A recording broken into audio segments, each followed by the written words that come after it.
자, 오늘은 여호와께서 요셉과 함께 하심으로 라는 제목으로 함께 은혜를 나누도록 하겠습니다.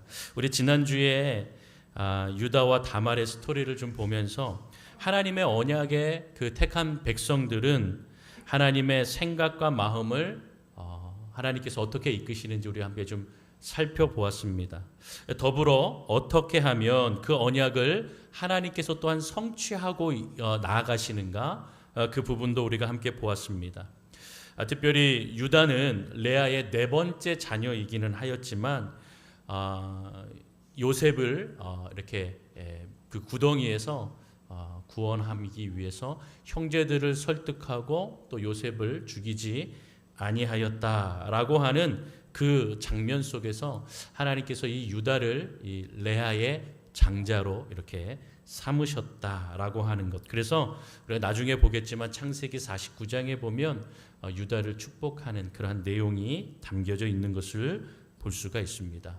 자, 그런데 유다가 하나님의 언약의 땅을 떠나서 하나님의 언약을 떠난 것도 그것도 문제이지만 하나님의 또한 무엇입니까? 그 언약을 이어가는데도 무관심하였다라는 것이죠. 그래서 장자가 죽었고 또 이 장자 안에서 후손을 보지 못한 것 때문에 그때 당시에 그 계대 결혼이라고 하여서 이제 형제 중에 그 죽은 며느리를 그 형제에게 결혼시켜서 후손을 낳게 하는 그러한 모습들이 있었음에도 불구하고 또 하나님의 그 언약의 백성으로 이어지는 그 하나님의 인도하심을 따르지 않고 무관심하였다라는 것을 우리가 보게 되었죠. 반면에 그 여인 며느리였던 다말의 행동, 그 행동을 보기에 인간적인 모습에는 좀 뭐라고 해야 되나요? 좀 더럽고 또 혹은 역겹다라고 여길 수도 있는 그러한 상황이지만 이 여인은 바로 자신의 가문을 이어가기 위한 그 행동과 그 모습을 보시며 하나님께서는 그것을 오히려 의롭다, 의로운 모습이다 여기시면서 이 여인을 말씀 속에서 바로 예수님의 족보에 넣으시는 그런 은혜를 주셨다라고 하는 것을 이제 보게 되었죠. 자, 이 이야기가 요셉의 스토리가 시작되는 그 시작점에서 이제 요셉이 형들에 의해서 구덩이에 이렇게 빠지게 되고 또 죽을 목숨이었지만 이제 팔려가는 그러한 상황 가운데에 이 스토리가 유다와 다말의 스토리가 이제 딱 들어가게 되었죠. 자, 그러면서 이제 39장에 다시 요셉의 스토리가 이어지는 것을 볼 수가 있습니다. 자, 이것을 이어지는 그 것을 보기 위해서 우리 37장 36절을 제가 읽어드릴게요. 그 미디안 사람들이 그를 애굽에서 바로의 신하 친위대장 보디발에게 팔았더라. 이러면서 이제 그 요셉이 이렇게 애굽에서 보디발 장군의 집에 팔리게 되었다라고 하는 것을 우리가 보고 오늘 본문 속에서 요셉이 이끌려 애굽에 내려가매 하면서 다시 한번 이 애굽이 이 땅에 내려오게 되었던 그 모습을 소개하고 보디발 장군에게 팔리는 그런 장면을 보여주고 있는 것입니다. 여러분, 17년 동안 아버지의 사랑을 독차지하면서 살아갔던 부잣집 도련님 요셉, 이 요셉에게 바로 갑자기 어느 날 인생의 바닥으로 떨어지는 충격적인 사건이 벌어지게 되었죠. 한순간에 갑자기 일어났습니다. 요셉도 정신을 차릴 수가 없었죠. 요셉은 그 자신이 고난에 그 어려움이 분명히 있었습니다. 그래서 오늘 본문을 통하여 그 요셉의 고난, 이 요셉의 고난을 함께 묵상하면서 우리에게 오는 이 고난과 어려움 가운데에 하나님께서 우리 요셉에게 함께 하신 것처럼 우리에게 함께 하시는 그 은혜를 함께 보며 은혜를 나누기를 원합니다.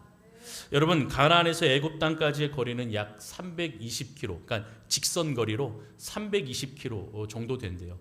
그러니까 직선 거리로가 320km지 뭐 골짜기를 넘고 뭐 이렇게 꾸불꾸불한 길을 지나서 이렇게 가면 한 620km 혹은 40km 정도가 된답니다. 그러니까 성인의 걸음으로 걸어가면 한 21일 정도 혹은 한 달 정도의 그 길이, 그 거리라고 말씀을 드릴 수가 있습니다. 여러분, 그렇게 요셉은 어떻게 되었겠습니까? 손이 꽁꽁 묶이고 또 뭐 말이든지 낙타라든지 이걸 타고 갔겠습니까? 아니죠. 끌려갔겠죠. 노예로 팔려서 갔기 때문에 이 수백 킬로의 거리를 거의 이제 끌려가게 된 것입니다. 그렇게 도착한 애굽은요, 당시 가장 큰 문명 도시 국가 애굽이었습니다. 하늘을 찌를 듯한 웅장한 건물, 신전, 그리고 엄청난 인파, 이 모든 것이 다 처음이었던 요셉. 그러니까 한마디로 이거 모든 것이 처음이기도 하고 새롭기도 하고 또한 문화 충격이기도 하였다라는 것입니다. 여러분, 그곳에 이 17세의 나약한 요셉이 미디안 상인의 손에 이끌려서 이제 입성을 하게 되는 것입니다. 오랜 시간 수백 킬로를 끌려왔으니 몸이 만신창이가 되었을 것입니다. 여러분, 사실 몸이 힘든 것도 힘든 것이지만 마음이 얼마나 힘들었겠습니까? 지금 그가 노예로 잡혀왔기 때문에 그 노예의 그 삶이 자신은 경험해 보지 않았기 때문에 여러분 정말로 마음이 힘들었을 것입니다. 당시 노예에게는 여러분 미래가 없습니다. 평생 노동하다가 죽는 것이 노예의 운명이라고 말씀을 드릴 수가 있습니다. 여러분, 그렇기 때문에 미래가 없는 것이죠. 구덩이에서 미디안 상인에게 팔려오는 내내 내가 왜 이렇게 되었을까? 왜 나한테 이런 일이 생겼을까? 수만 번, 수억 번 막 생각을 하면서 끌려왔겠죠. 도대체 나에게 무슨 일이 일어난 것이지? 받아들일 수 없는 그러한 어떤 질문을 계속 하면서 이렇게 왔을 것입니다.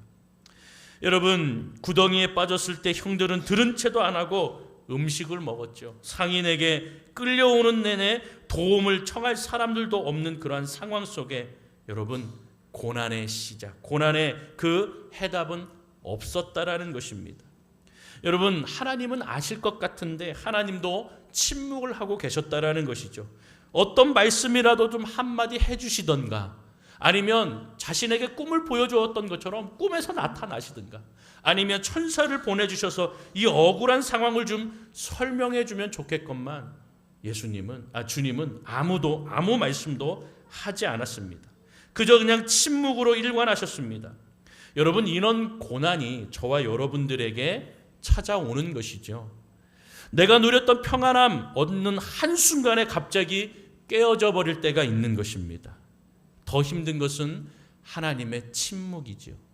믿는 자에게 있어서 가장 힘든 시간은요, 하나님이 아무 말씀 없을 때, 그 침묵의 시간이 있을 때가 가장 힘든 것입니다.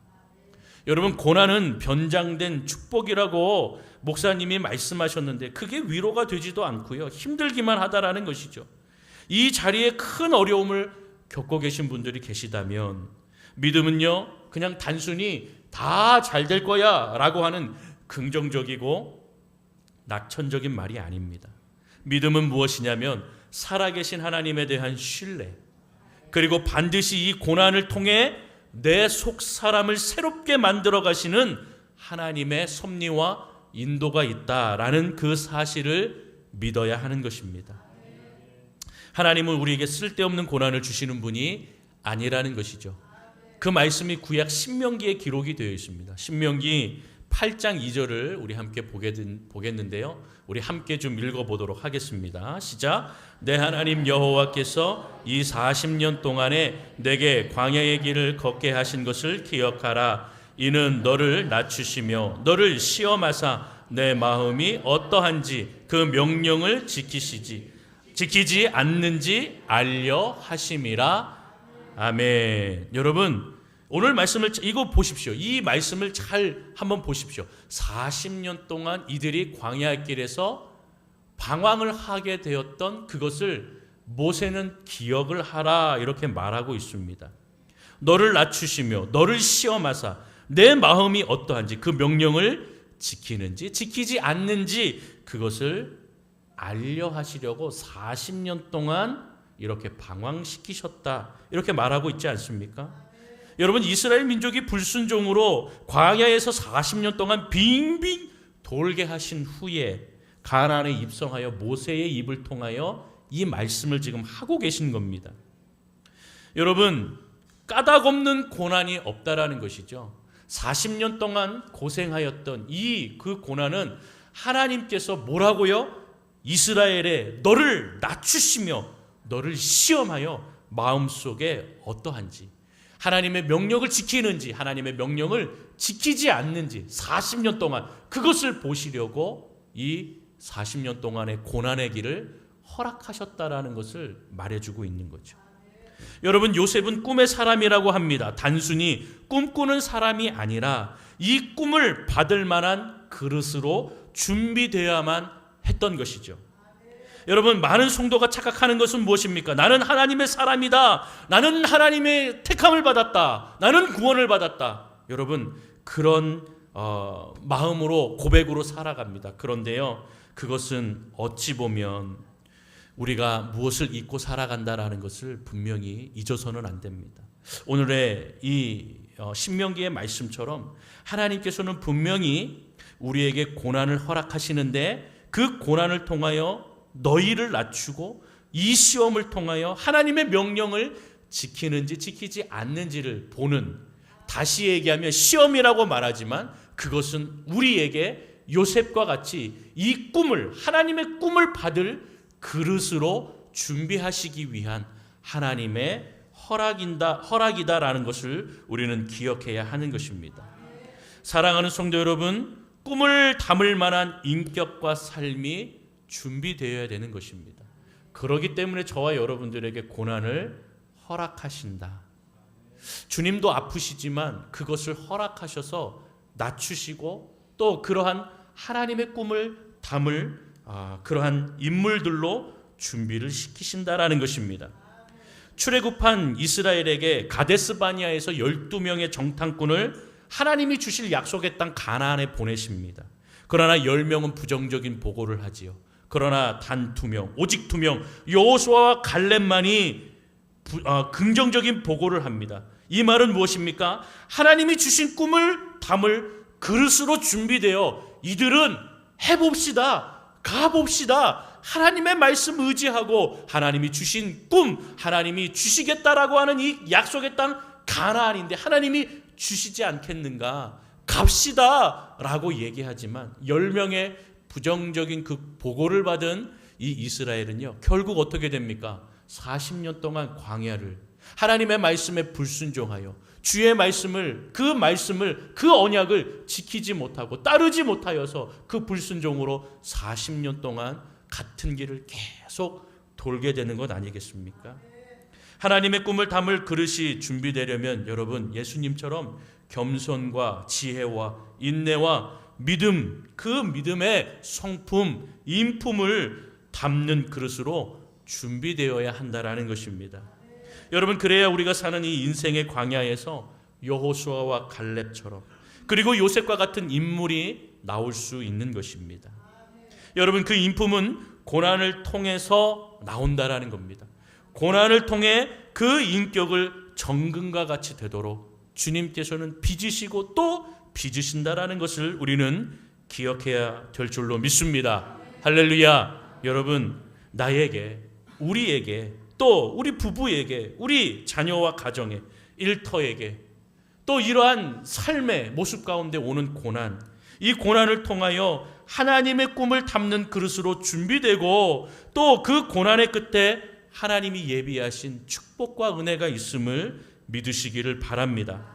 우리가 하나님과 동행하고 하나님을 경외하면 하나님은 우리를 귀하게 존귀하게 여기시고 세워 가셔서 역전의 은혜를 주실 줄로 믿습니다. 여러분, 17살 되었던 이 요셉이 미디안 상인에게 팔려가면서 두 손이 묶이고 또 여러분 그 낙타에 그냥 뒤를 보면서 또 모래폭풍을 맞아가면서 밤에는 춥고 또 먹을 것이 없고 이 노예가 죽지 않을 만큼 이렇게 먹을 것 주지 않았겠습니까? 물도 주지 않았겠습니까? 그러면서 그렇게 끌려가는 그러한 상황에 여러분, 요셉은요, 그 사막의 모래 폭풍, 그리고 자신의 인생의 절망, 이 고난을 받아들이며 이 고통을 통하여 차라리 죽는 게 낫겠다라는 그러한 생각도 했겠지만, 여러분, 믿음의 사람은요, 이 고난을 뛰어넘는 그러한 인생이라는 것을 오늘 우리는 기억해야 됩니다. 요셉은요, 마음속에 하나님 앞에 질문하고 또 질문했겠지만 하나님이 침묵하시면서 그 길을 걸어가게 하셨다라는 겁니다. 여러분, 예수님도 그랬습니다. 예수님도 이 십자가의 길을 자신이 가야 한다 말하였지만 그 길을 순종하면서 가는 그 내내 하나님께 질문하였죠. 하나님, 이 잔을 내게서 좀 옮겨주십시오. 그러나 하나님, 나의 원대로 마시고 아버지의 원대로 되기를 원합니다 라고 순종하며 가셨죠. 그리고 여러분, 마지막 십자가상에서 뭐라고 얘기합니까? 나의 하나님, 나의 하나님, 왜 나를 버리셨나이까 라고 원망하는, 내뱉는 그러한 말 같았지만, 여러분, 정직하게 이 고난에 신음하는 예수님을 보면서 중요한 것은, 주님도 원망하는구나, 이거를 보라는 얘기가 아니고, 그 십자가상에서도 아버지 하나님 앞에 기도하는, 그 고난과 자기의 몸이 창에 또 칼에 찔리는 그 모습 가운데서도 하나님 앞에 기도하며, 하나님, 주님, 하나님, 왜 내가 이렇게 가야 하는지, 그렇게 물으면서 그 고난 가운데에 기도를 끊임없이 하였던 그 예수님을 우리는 보아야 하는 것입니다. 예수를 믿어도 망하는구나, 예수를 믿어도 병에 걸리는구나. 여러분, 그런 고난만 보면은요, 원망과 불평과 야, 하나님 믿어서 아무 소용이 없다라고 그렇게 가겠지요. 그러나 여러분, 고난만 보지 말고 그 고난 속에 하나님의 뜻이 무엇인가를 우리는 찾아야 됩니다. 비록 하나님은 침묵하실 수 있고 말씀해 주시지 아니할지라도, 여러분, 그 말이 없다라면 그 음성을 듣기 위해서 끝까지 그 고난을 이겨내야 하는 것입니다. 그 길을 걸어가야 하는 것입니다. 그리고 그 길을 걸어간 그 후에 하나님께서 바로 출애굽하고 40년 동안 그렇게 방황하였던 이스라엘 민족에게 모세의 입을 통하여 너희를 낮추고 너희가 믿는지 안 믿는지 내가 보기 위함이다 라고 말씀을 주셨던 것처럼, 그리고 여러분, 이 요셉의 그 고난의 어려움 길에서 주님께서 나중에 이야기해 주시겠지만, 내가 너를 위해서 이렇게 하였고 이렇게 너를 세우기 위함이다 라고 말해 주시기 전까지 그 침묵의 그 시간들, 그 고난의 기간을 이겨나가는 그 요셉의 믿음이 있었다라는 것이죠. 여러분, 중요한 것은요, 오늘 말씀 속에요, 보시지요, 바로의 신하 친위대장 애굽 사람 보디발이 그를 그리로 데려간 이스마엘 사람의 손에서 요셉을 산이라 라고 말하고 있죠. 그와 동시에 2절과 연결이 됩니다. 그래서 여호와께서 요셉과 함께 하심으로 그가 형통한 자가 되었다라고 표현하고 있죠. 이해가 안 가는 겁니다. 말이 안 맞는 것이죠. 사람의 손에 이끌려, 그리고 형제들에게 배신을 당하여 죽을 위기에서 그가 살아나기는 하였지만, 그는 온몸이 묶이고 노예로 평생 살아가는 신분으로서 팔려가게 되었는데, 여러분, 그 사람의 손에서 이 친위대장 보디발이 요셉을 샀다라는 것은 2절에 여호와께서 요셉과 함께 하셨다라는 의미로 이게 같이 보여지는 내용입니다. 그리고 그의 인생이 형통하게 되었다, 형통한 자가 되어, 이렇게 표현하고 있죠. 여러분, 우리가 이 모습을 보려면 다시 37장 25절을 보아야 되는데, 이스마엘 상인들이 취급하였던 제품이 뭐냐면 향품, 유향, 몰약, 이런 것을 이 상인들이 가지고 자신들이 이거를 팔려고 이렇게 준비한 겁니다. 사실 여러분, 지금으로 보면 이 향품, 유향, 몰약은 다 무엇입니까? 명품입니다. 명품. 이게 하찮은 서민이 살 수 없는 겁니다. 당시에 상류층만 이렇게 살 수 있는, 거래할 수 있는 겁니다. 지금으로 얘기하면 뭐 에르메스, 샤넬, 루이비통, 프라닥은 치킨이네요. 프라다는 프라다, 뭐 이런 명품을 취급하는 것이죠. 그들의 고객은 상류층이었다라는 것이죠. 여러분, 여기서 우리가 하나님의 보이지 않는, 왜 이가 형통하게 되었고 요셉에게 왜 하나님이 함께 하신다라는 그 말을 붙이게 된 이유가 바로 여기에 있는 것입니다. 여러분, 우리가 예수를 믿고 믿음 생활을 하고 고난이라는 것을 우리가 피해갈 수는 없지만 그 고난 속에서 하나님의 보이지 않는 손길, 그 틈새의 은혜가 바로 이 요셉에게 있었다라는 것이죠. 여러분, 당시의 노예들은요, 전쟁에 끌려가서요, 평생 뭐 이렇게 전쟁에서 화살바지, 칼바지가 되는 그러한 노예도 있습니다. 그리고 저남, 구남의 밑에서 평생 그냥 노를 그렇게 그냥 져야 하는 그러한 노예도 있지요. 그리고 이집트 아닙니까? 피라미드를 세워서 그 큰 돌들을 날라야 되는, 그리고 그렇게 날르다가 그냥 죽어가는 사람이 한둘이었겠습니까? 얼마나 많은 노예들이 죽었습니까? 여러분, 그렇게 노예로 팔려갈 수 있었는데 지금 이 요셉이 팔려간 이 상인들의 손에 가는 지금 이 길은요, 바로 어떠한 길입니까? 애굽에 있는 상류층을 만나는 길입니다. 이 요셉은요, 결국에 이 친위대장 보디발 장군에게 팔려간 것도 그 당시의 애굽 땅의 상류층 아니겠습니까? 그렇기 때문에 사실 고난과 어려움의 길이었지만 요셉도 하나의 노예로 상품이었기 때문에 이를 다치지 않게 해서 좀 잘 이렇게 꾸미도록 이렇게 아마 상인들도 노력을 좀 했을 수 있다라는 것을 우리는 좀 상상해 볼 수가 있는 것이죠. 여러분, 보디발이 그를 그리로 데려가 이스마엘 손에서 요셉을 사였던 것은 여호와께서 요셉과 함께 하시어서 그의 삶을 형통하도록 이끄시는 하나님의 보이지 않는 그러한 섭리, 그리고 틈새의 은혜가 있었음을 믿으시기를 바랍니다. 하나님은 보이지 않는 손길로 우리를 이끄십니다. 고통이 없지는 않지만 하나님의 손길은 바로 그러한 어려움과 고통 속에서 우리를 형통한 길로 인도하시는 손길이라는 그 사실을 잊지 마시기를 바랍니다.